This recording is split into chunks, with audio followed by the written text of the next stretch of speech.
Inflammation is an enzyme-based condition that is part of the body's healing and repair process. We mainly have two types of enzymes, metabolic and digestive. Metabolic ones play roles such as energy production or cell regeneration, while digestive ones help digest foods. The body can produce a certain amount of enzymes. If we keep eating all the time, the body will concentrate on producing digestive enzymes, neglecting the metabolic enzymes and making our body sick.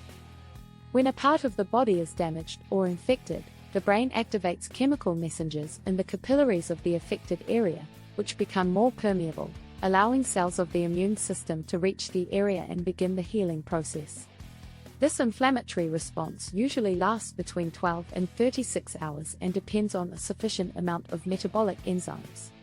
Enzyme deficiency can cause chronic inflammation in that, when the damage is severe or persistent, the body may not be able to produce enough enzymes on its own. The brain activates chemical messengers in the blood vessels of the affected areas.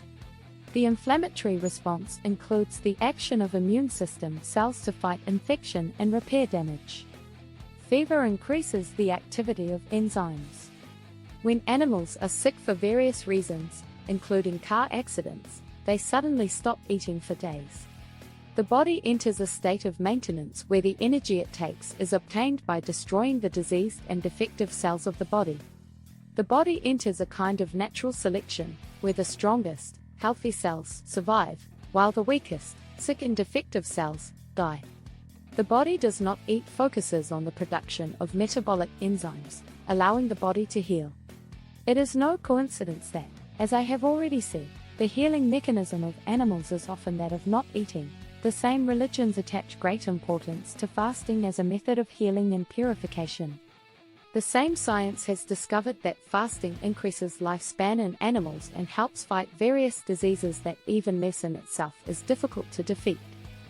Thanks for watching.